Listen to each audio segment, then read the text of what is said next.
राजस्थान के मुख्यमंत्री अशोक गहलोत 2 घंटे के लिए जोधपुर आए, मगर कई सारी बातें कहकर चले गए। एयरपोर्ट पर जैसे ही मुख्यमंत्री अशोक गहलोत पहुंचे तो यहाँ के जिला प्रशासन, पुलिस प्रशासन के अलावा जनप्रतिनिधियों के अलावा कांग्रेस के नेताओं कार्यकर्ताओं ने स्वागत किया। फरियादियों की फरियाद सुनने के साथ उन्होंने हर वाजिब काम को निपटाने का विश्वास दिलाया। लेकिन मीडिया से बातचीत करते हुए प्रधानमंत्री नरेंद्र मोदी से लेकर के केंद्र सरकार पर जमकर हमला बोला। चाहे ईडी की कार्रवाई हो, चाहे सीबीआई की कार्रवाई हो और चाहे केंद्रीय मंत्री गजेंद्र सिंह शेखावत द्वारा दिए गए बयान की बात हो, उन्होंने जमकर अपनी बात कही। इसके साथ ही प्रदेश कांग्रेस कमेटी के अध्यक्ष गोविंद सिंह डोटासरा ने भी कई मुद्दों को लेकर के जमकर हमला बोला।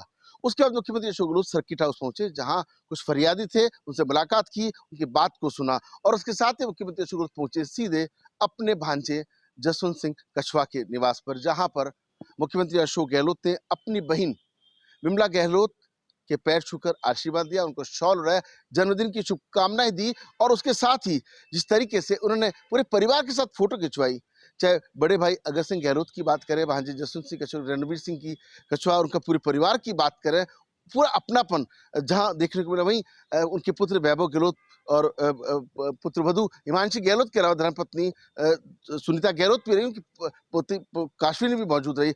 वहां आशीर्वाद समारोह में शामिल होने के बाद होटल ऑर्क पहुंचे, जहां पर काफी संख्या में समाज के लोग आए थे, उनसे भी मुलाकात की और यहाँ पर सबकी शुभकामनाएं जो देने के लिए आए थे उनसे मुलाकात की। कुल मिलाकर के मुख्यमंत्री अशोक गहलोत द्वारा कहा जा सकता है रिश्ते निभाना मुख्यमंत्री अशोक गहलोत से सीखे। उनकी बहन उनके लिए माँ से बढ़कर हैं, चाहे भाई दूज की बात हो, रक्षाबंधन की बात हो या किसी भी प्रकार के आयोजन की बात हो, जब भी जोधपुर आते हैं उनका आशीर्वाद लेना नहीं भूलते। आज भी मुख्यमंत्री जब उनसे मुलाकात कर रहे थे काफी भावुक थे और अपनापन साफ तौर पर जाहिर हो रहा था कि उनके साथ कितने खुश हैं। जैसे ही विमला देवी ने मुख्यमंत्री अशोक गहलोत के सर पर हाथ फेरा, अपनापन का जो एहसास था उसको शब्दों में विवेचित नहीं किया जा सकता। मुख्यमंत्री अशोक गहलोत इन सब कार्यों से निवृत्त होने के बाद दिल्ली के लिए रवाना हो गए।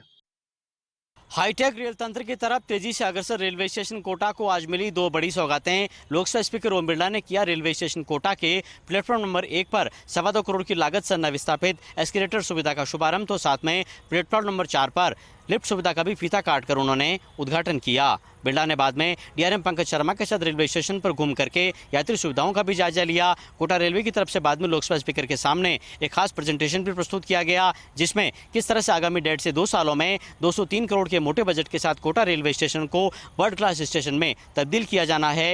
ये 3D प्रेजेंटेशन और वॉक थ्रू के माध्यम से प्रदर्शित करने का प्रयास किया गया। इसके साथ ही कोटा के एक और उपनगरीय स्टेशन डकनिया पे भी 119 करोड़ की मोटी लागत से बड़ा काम हो रहा है। डकनिया को हेरिटेज लुक में हाईटेक स्टेशन के रूप में विकसित किया जा रहा है। बिरला ने इसके बाद फर्स्ट इंडिया से खास बातचीत करते हुए कहा कि मैंने कोटा की जनता से वादा किया था कि यहाँ दोनों स्टेशनों को वर्ल्ड क्लास बनाएंगे और साथ में यहाँ पर एयरपोर्ट जैसी सुविधाएं उपलब्ध कराएंगे। अब उस सपने के पूरा होने की दिशा में तेजी से काम हो रहा है। मेरी कोशिश रहेगी कि मेरा एक और चुनावी वादा कोटा में नया एयरपोर्ट भी इसी साल तक शुरू करवा दूं। अग्निपथ योजना का विरोध जारी। बीकानेर में आज एनएसयूआई कार्यकर्ताओं ने निकाली रैली। एनएसयूआई के प्रदेशाध्यक्ष अभिषेक चौधरी, पीसीसी के सचिव राजेंद्र मूड और इसके साथ साथ कांग्रेस नेता बिस्नाराम सियाग सहित कई स्थानीय छात्र नेता मौजूद रहे। अभिषेक चौधरी ने कहा कि केंद्र सरकार ने पहले किसानों के हितों पर कुठाराघात किया, जब किसानों ने लड़ाई लड़ी तो उन्हें जीत मिली। अब ऐसे ही युवाओं के साथ किया जा रहा है। ये योजना युवाओं के साथ एक छलावा है। जो युवा ये सपना देख रहा था कि वो सेना में पूरी ज़िंदगी काम करेगा, एक तरह से 20 साल सेवा देगा, उसे केवल 4 साल मौका दिया जा रहा है। लेकिन भारत का युवा हार मारने वाला नहीं है। एनएसयूआई भी इस सत्याग्रह में इन युवाओं के साथ है। इस दौरान आज डूंगर कॉलेज से कलेक्ट्रेट तक एक रैली निकाली गई। कलेक्ट्रेट में इन छात्र नेताओं ने संबोधन भी दिया। सब ने एक स्वर में कहा कि युवाओं के लिए ये योजना ठीक ऐसी है जैसे कि उनके सपनों पर कुठाराघात कर दिया गया हो। इस दौरान एनएसयूआई के नेताओं और कांग्रेस के नेताओं ने ये भी कहा कि अब महाराष्ट्र में भी सरकार को अस्थिर करने की कोशिश भाजपा कर रही है। भाजपा लोकतांत्रिक तरीकों में विश्वास ही नहीं करती।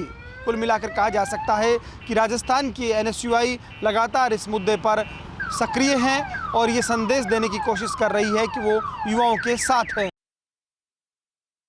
करौली कैला देवी मार्ग स्थित मामचारी बांध में 2 युवकों की डूबने से मौत हो गई। यह दुखद समाचार मिलते ही परिजनों में भी रुदन मच गया। दोनों के शवों को करौली जिला अस्पताल लाया गया, जहां पोस्टमार्टम के बाद परिजनों को सौंप दिया गया। सदर थाना पुलिस और मृतक युवकों के साथ आए दो साथियों ने बताया कि वे गंगापुर सिटी से मामचारी बांध पर पिकनिक मनाने आए थे। इस दौरान नहाने के दौरान हादसा हुआ। मृतकों में एक युवक गंगापुर निवासी मनोज कुमार तो दूसरा विकास उर्फ मोनू, वह भी गंगापुर निवासी था। सभी युवक प्रतियोगी परीक्षाओं की तैयारी कर रहे थे और आज मामचारी बांध पर नहाने पहुंचे। बताया गया है कि एक युवक डूबने लगा, उसे बचाने का दूसरे ने प्रयास किया और फिर चारों ने बचाने का प्रयास किया, लेकिन दो युवक गहरे पानी में चले गए। शोरगुल सुनकर मौके पर मौजूद ग्रामीण भी मौके पर पहुंचे। जैसे ही जानकारी मिली, कलेक्टर अंकित कुमार सिंह ने भी सिविल डिफेंस टीम को करौली से रवाना किया, लेकिन ग्रामीणों ने दोनों को जब तक निकाला, दोनों की मौत हो चुकी थी। करौली जिला अस्पताल में दोनों के शवों का पोस्टमार्टम कराया गया। उधर बारिश के बाद जैसे ही बांधों में पानी की आवक शुरू हुई है, लोगों का पहुंचना शुरू हुआ है। ऐसे में फर्स्ट इंडिया अपील करता है कि लोग गहरे पानी में जाने से बचें और ऐसे स्थानों पर जाते समय सावधानी भी बरतें।